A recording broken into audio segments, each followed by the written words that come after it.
sekali. Ternyata pakai motor listrik ya, tidak ada getaran.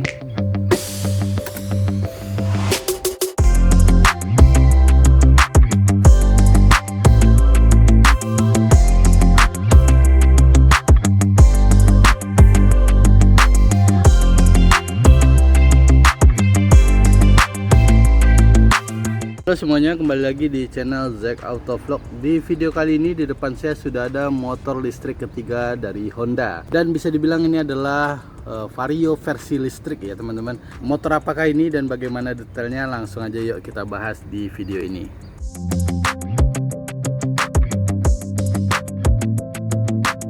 Nah, untuk motor yang di depan saya ini adalah namanya CUVe teman-teman.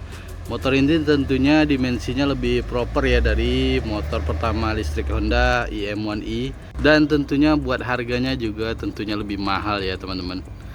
Langsung aja yuk kita bahas detailnya dari motor ini. Nah, secara desain motor ini mungkin sekilas mirip dengan Vario 125 ya teman-teman. Secara dimensi, untuk desain di sini untuk bagian batok depannya, kita lihat di sini ada sebuah batok yang polos saja ya, tidak ada lampunya.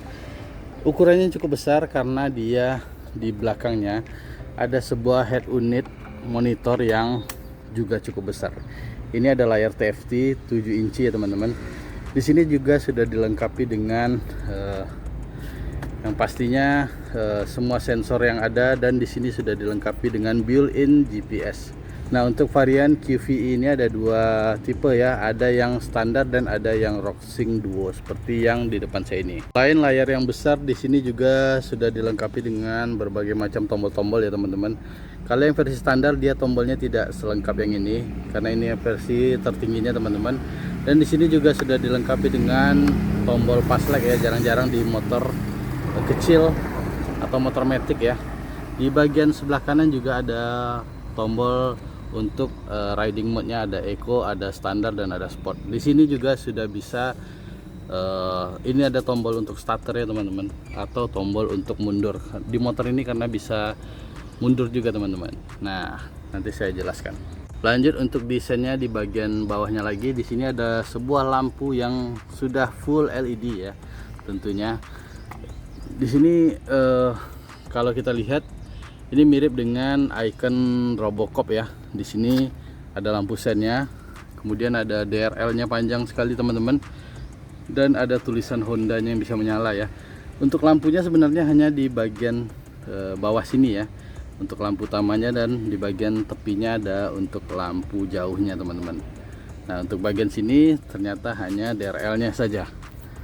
Nah, ini untuk desainnya secara depan ya, sangat futuristik dan modern sekali. Kemudian kita turun untuk bagian bawah. Di sini ada sebuah fender yang warnanya dibuat dua warna ya.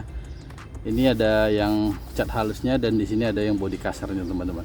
Dan di sini ada bolongannya lagi nih, agak unik ya. Dan untuk desain velg, lagi-lagi Honda dia nggak mau sama ya. Velgnya ini modelnya baru, desainnya juga tentunya baru ya, made in Indonesia nih teman-teman. Untuk kaliper pengereman dia pakai Nissin ya, belum ABS sayangnya. Untuk ban dia pakai 100/90, ringnya 12. Nah, ini untuk bannya pakai IRC ya, mirip yang digunakan di Honda Scoopy. Nah, ini untuk desain velgnya kalau kita lihat dari sebelah kanan. Kemudian di motor ini kalau kita lihat sama sekali tidak terlihat baut-baut ya teman-teman. Ini sangat clean sekali ya. Ini sangat estetik sekali kalau kita lihat, tapi mekanik biasanya tidak suka ya, karena susah buat membuka bodi seperti ini. Nah, ini untuk desainnya dari belakang. Kalau di bodi dia polosan aja ya. Emblemnya malah ada di bagian belakang sini, dia kecil aja, CUVe. Untuk lampu pengereman belakang dia desainnya juga futuristik dan baru. Untuk lampunya seperti ini ya desainnya, ada dua buah klaster dan juga ada tulisan Hondanya. Untuk lampu sen dan semua lampu-lampunya tentunya juga sudah pakai LED teman-teman. Lanjut untuk bagian atasnya juga ada behelnya yang bahannya tentunya kali ini dari logam ya teman-teman, dari aluminium. Untuk bagian jok, walaupun motor ini kecil tapi dia punya jok yang cukup lebar ya teman-teman. Ini bahannya keras tapi empuk. Nah, mungkin kalau digambarkan itu seperti tempat tidur atau spring bed yang ada di hotel-hotel mewah teman-teman. Ini dia kalau diduduki sangat ngegrip sekali dan enak, walaupun kalau kita tekan sepertinya bahannya keras, tapi ini bisa saya pastikan ini bahannya nyaman sekali kalau kita naiki. Lanjut kita lihat untuk bagian bawah jok kira-kira ada apa aja ya. Nah, di sini dia dibekali dengan 2 buah baterai yang letaknya persis di bawah jok atau di bagasi ya teman-teman. Baterainya ini mirip dengan IM1i ya, tapi dia dapat 2 buah. Baterainya ini dipakai bisa dicas dari dockingnya seperti yang di IM1i. Jadi dia kedua buah baterai ini nggak bisa dipakai terpisah ya, jadi harus dipakai secara barengan teman-teman. Nah, ini jadi bagasinya full untuk taruh baterai, dan di bagian sini hanya ada ruang tersisa sedikit, mungkin bisa digunakan untuk menaruh mantel hujan ataupun sarung tangan ya teman-teman. Nah, kira-kira beginilah penampakan dari bagasinya di Honda CUV ini. Oke, sekarang kita bicara untuk penggerak dari motor ini. Motor ini dibekali dengan motor listrik yang modelnya seperti Honda PCX elektrik juga ya teman-teman. Jadi dia berbeda dengan IM1i dan Icon E yang penggeraknya di bagian hub. Motor ini pakai penggerak yang seperti motor-motor listrik mahal ya. Jadi letaknya di bagian sini dinamonya, kemudian disalurkan lagi dengan gear ratio yang ada di sini seperti motor-motor matic pada umumnya. Jadi dia pakai oli buat transmisinya teman-teman. Nah, ini jadi untuk velgnya, jadi dia bisa pakai velg yang seperti motor-motor konvensional ya. Ini untuk velgnya, bagian belakangnya kita lihat dia pakai ban ukuran 110/90 ring 12 ya, sama seperti di Honda Scoopy teman-teman. Nah, untuk suspensi dia pakai satu aja seperti ini ya teman-teman. Untuk rangka dia pakai rangka tubular ya, non ESAF, seperti yang motor-motor mahalnya Honda ya. Nah, ini untuk bagian sini kita lihat di sini juga ada sebuah aki ya. Ini untuk aki kecilnya untuk menyalakan motor ini seperti indikator head unitnya ataupun kunci kilasnya. Di sini juga masih dilengkapi dengan gantungan belanjaan teman-teman.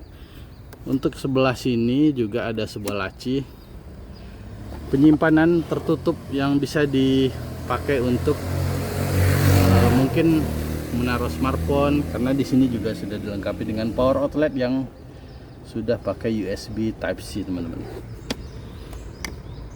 Secara build quality motor ini tentunya juga sangat berbeda ya dengan motor-motor murahnya Honda. Ini secara build quality bisa kita lihat dia sangat rapi sekali dan premium ya, berbeda dengan motor murahnya Honda. Bahkan kalau dibandingkan dengan Honda PCX, motor ini saya rasakan untuk build quality-nya juga lebih mewah di Honda CUV ini. Dan berbicara soal kemewahan, tentunya ada sebuah nilai yang harus dibayar ya di motor ini. Untuk bandrolnya sendiri, motor ini juga dibekali dengan harga yang cukup tinggi teman-teman. Jadi harganya sekitar 60 juta untuk yang versi Roadsing Duo ini, dan lebih murah 5 juta untuk yang versi standarnya teman-teman. Sekarang langsung aja yuk kita cobain gimana impresi membawa motor listrik termahal dari Honda ini. Langsung aja kita cobain gas tipis-tipis ya. Kalau dari riding posisinya, motor ini ya nyaman dan enak lah, khas dari Honda ya. Nah, ini untuk kuncinya dia pakai kilas yang sama seperti Honda kebanyakan ya modelnya. Untuk tampilan dari head unitnya kita bisa pilih di tombol-tombol seperti di sebelah kiri ini ya teman-teman. Nah, ini untuk informasinya. Di sini ada riding mode ya. Kita bisa pilih Econ. Berarti itu yang paling irit ya. Kemudian ada standar dan ada yang sport. Kalau sport dia warna merah. Dan untuk menyalakannya kita harus tekan tombol rem dan starter ya teman-teman.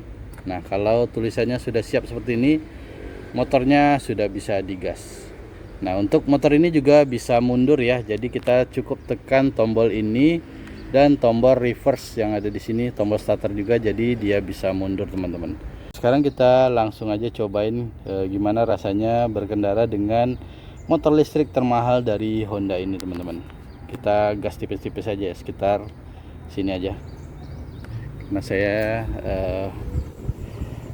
cuma rekamnya pakai handphone teman-teman. Nah, ini untuk mode ekonnya ya.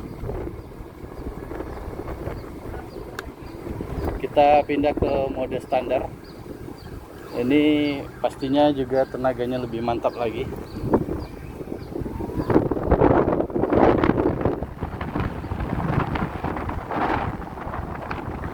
Nah, kalau mode standar ini dia bisa sampai 70 km per jam ya. Kalau mode sport dia bisa sampai 80 lebih teman-teman. Sekarang kita pindah lagi ke mode sportnya. Nah, ini lebih ngejamak lagi ya tarikannya. Mirip seperti motor-motor bensin.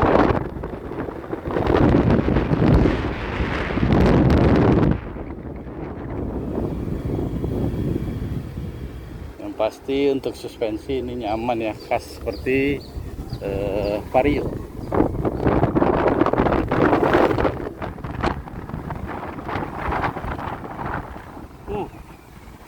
Enak sekali ternyata pakai motor listrik ya. Tidak ada getaran. Nah, oke teman-teman, mungkin segitu dulu ya review singkat saya tentang Honda CUV-e, motor listrik termahal dari Honda ini. Dengan harga 60 jutaan, apakah teman-teman berminat dengan motor ini? Silahkan tulis di kolom komentar. Semoga video saya bermanfaat. Like kalau teman-teman suka dengan video ini. Jangan lupa di share dan subscribe channel ini ya. Dan terima kasih sudah menonton.